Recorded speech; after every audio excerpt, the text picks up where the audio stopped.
One viewer called rating aircraft on their looks hate speech. That comment earned 4 likes and nobody pushed back. Another declared with full conviction that the Ganet is a beauty and refused to hear otherwise. 49 different people, generating 31 likes on one comment and 18 on a second, the largest organic engagement cluster in the entire comment section, demanded to know what happened to the missing number 7. That question has no definitive answer here, but the attention it drew unlocked something far bigger than a clerical error in a countdown. An audience paying close enough attention to notice a missing aircraft wasn't watching for a comedy list about funny-looking planes. 39 of 45 curated comments from the original video pushed back against the ugly label. 0 agreed with the mockery without qualification. 87% friction against the premise, spanning 6 distinct aircraft types: the Gannet, the Nimrod, the Aerovan, the Victor, the HP 115, the Heyford. That's not a sampling artifact. That is an audience telling you what kind of video they actually wanted. One honest caveat before we start. All of those signals come from the comments section. There's no click-through or retention data behind the 87% figure, so the defenders who dominate the comments may not represent every viewer who watched without leaving a trace. But consistent friction across 6 different aircraft types makes the direction clear enough to build on. This is the video that audience was asking for. Britain's ugliest military aircraft were also its most stubbornly essential. The ugliness wasn't incidental.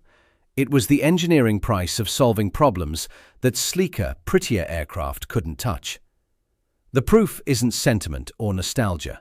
The proof is operational records. The proof is what happened in late 2014 off the western coast of Scotland, when a Russian submarine was operating in UK territorial waters and the Royal Air Force had no aircraft with which to find it.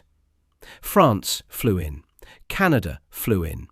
The country that had operated a dedicated maritime patrol fleet for 40 years watched Allied aircraft conduct the mission from a British airbase. That's the verdict. Everything before, it's the evidence. The fairy Ganet drew substantial defending comments across the evidence set. It also makes the argument in its purest form, because every single thing that made it look wrong was the consequence of a specific engineering requirement being met correctly. Start with the engine. The Armstrong-Siddeley double Mamba turboprop produced between 2,950 and 4,000 shaft horsepower, depending on the variant. The double Mamba was structurally 2 complete engines.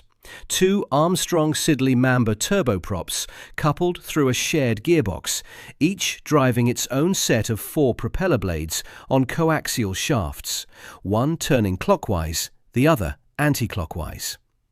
8 blades visible from the flight line, 2 engines invisible inside what appeared to be one housing. From the ground, it looked deranged. From an engineering standpoint, it was a precisely calculated answer to a survival problem specific to single-engine naval aircraft flying over open water. Asymmetric thrust loss. The dangerous yaw generated when a single engine fails unevenly during a carrier approach could be unrecoverable at low speed and low altitude. The double Mamba's architecture addressed this directly. Shutting down one Mamba unit stopped its propeller set without creating the asymmetric signature that makes conventional single-engine failures so lethal at sea. The monstrous nose was the mathematics of that solution, made visible in aluminium and steel. Then the wings. They folded in 2 places on each side, forming a Z shape on both. With the wings folded, the aircraft's width collapsed to 17 feet and 6 inches. HMS Ark Royal's flight deck was measured in finite feet, divided among the aircraft that needed to fit, move, be struck below, and be brought back up for operations. The double-fold Z-wing was geometric logistics in sheet metal. The wing cross-section added further visual complexity. Inboard sections ran at anhedral, angling downward. Outboard sections ran at dihedral, angling upward. This inverted gull profile managed structural loads during catapult launches and distributed the combined weight of fuel, weapons and mission equipment through the airframe. One commenter described it as an upward bend that made the Gannet look like it really wanted to fly. The structural reason it existed was to survive the repeated mechanical violence of carrier catapult operations without tearing apart. The plane isn't made to perform on the catwalk of a beauty pageant. This is a machine. That line came from the comment section, from someone who'd spent enough time with these aircraft to understand them. Every bent surface, every visual anomaly on the Gannet was a solved problem wearing the shape of its solution. The AEW.3 variant completed the picture. When the Gannet's frontline anti-submarine role transitioned to other aircraft around 1958, an airborne early warning requirement emerged, getting radar coverage high enough to extend detection range across the carrier group. The AN/APS-20S band search radar went into a large radome mounted under the fuselage. The aircraft was already folded, bent, and double-nosed. The AEW.3 added a pronounced belly bulge. That bulge was the radar that gave a carrier group its eyes over the horizon. The last Fairey Gannet retired from Fleet Air Arm service on December 15, 1978. For roughly 2 decades, it had carried the anti-submarine and early warning mission from British carrier decks. Every feature that made it ugly was still performing its designed function on the day it flew its last sortie. The Handley Page Victor earned the highest friction comment in the entire evidence set. One viewer called it one of the most beastly planes to violate the skies. The wing alone is enough to justify the complaint. 3-stepped kinks, not swept smoothly in a graceful arc, kinked. The crescent shape looked like a draftsman had made 3 separate decisions about sweep angle, argued with himself across successive design reviews, and then welded all 3 outcomes together into a single span. The engineering problem those kinks solved was transonic compressibility. At speeds approaching Mach 1, different sections of a conventionally swept wing hit their critical Mach number, the point at which local airflow goes supersonic, at different times. Inboard sections, with lower effective sweep, go transonic before the outboard sections. The resulting aerodynamic mismatch generates unpredictable pitching moments, destabilizes the aircraft, and places a hard ceiling on maximum safe speed. Handley Page's crescent design varied sweep angle progressively across the span in 3 stages, so the entire wing reached its critical Mach number simultaneously. No mismatch, no destabilization. Predictable performance all the way to the limit. The result was Mach 0.92 at 55,000 feet for an aircraft that first flew in 1952. The beastly appearance and the extraordinary aerodynamic performance weren't in tension with each other. They were the same engineering decision, viewed from the flight line and from the test pilot's cockpit. The Victor's service extended well beyond its initial design mission.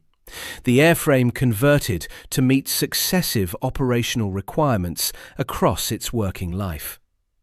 The aircraft that one viewer called a violation of the skies was, by any operational measure, far more capable than its appearance led anyone to expect. The Blackburn Buccaneer is a different species of ugly. The Victor sprawls across a span. The Ganet accumulates features until they compound.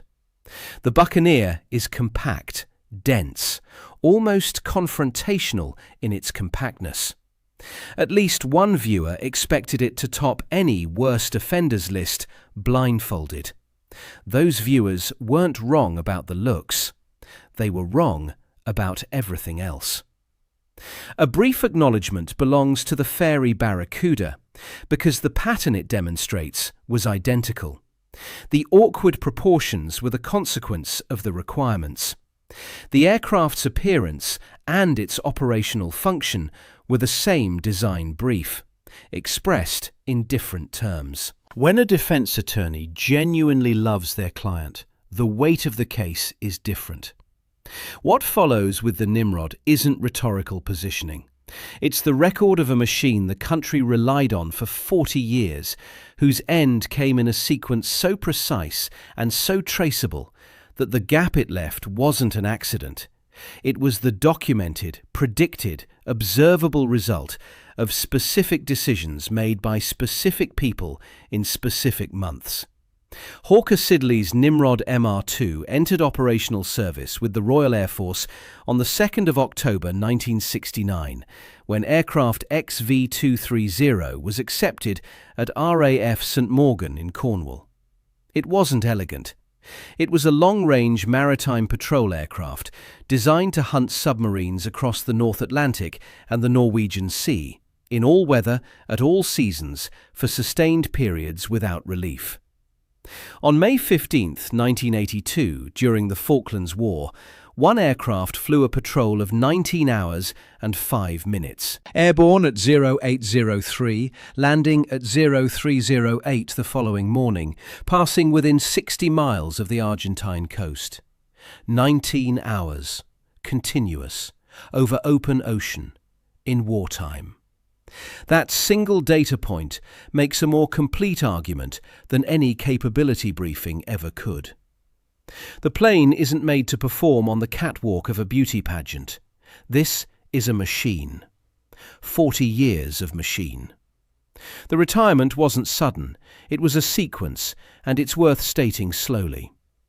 In 1990, the operational baseline was 21 aircraft. December 2004, cut to 16. Further planning brought the number to 12, then 9. Each reduction arrived with its own budgetary justification. Taken together, they were the progressive dismantling of a capability with no structural equivalent anywhere else in British service. The replacement programme was the BAE Systems Nimrod MRA-4. The original contract estimated £2.2 billion for 21 aircraft, approximately £105 million per airframe. A new wing design was required to modernise the platform. That new wing created manufacturing challenges the programme never successfully resolved, and costs escalated through the years the replacement didn't arrive. By the point of cancellation, the programme stood at £3.6 billion for 9 aircraft, with each individual airframe costed at approximately £400 million. The cost per aircraft had quadrupled. David Cameron stated the outcome plainly on the 19th of October 2010. The Nimrod programme, for example, has cost the British taxpayer more than £3 billion, and it's more than 8 years late. Today, we are announcing its cancellation. Before the prosecution finishes, the defence case gets its moment, because this argument only holds if it's honest. The 2010 Strategic Defence and Security Review didn't cancel the MRA-4 out of ignorance or irrational malice. It inherited a defence programme carrying a £38 billion deficit against an annual budget of £33 billion. The financial crisis was structural and severe. The cost overrun was real. Any government presented with those figures would have faced the same arithmetic. The cancellation was a policy response to genuine emergency, and naming that plainly isn't a concession. It makes the next part of the argument harder to deflect. Because the question was never whether the decision was rational given the constraints. The question is what it cost. The final months of the MRA-4 program need stating in sequence, one event at a time. March 2010. The first production Nimrod MRA-4, registered ZJ514 and designated PA-4, was delivered to the RAF for acceptance testing. The aircraft existed. It was at a British airbase. It had a serial number and a crew standing by. March 31st, 2010. The last Nimrod MR2 retired from service. The old fleet was gone. The capability gap between old fleet retired and new fleet operational opened on that date. August 2010. The RAF launched its MRA-4 instructor training course with 42 R Squadron's Operational Conversion Unit. Crews were actively learning to fly the replacement. The program was in motion.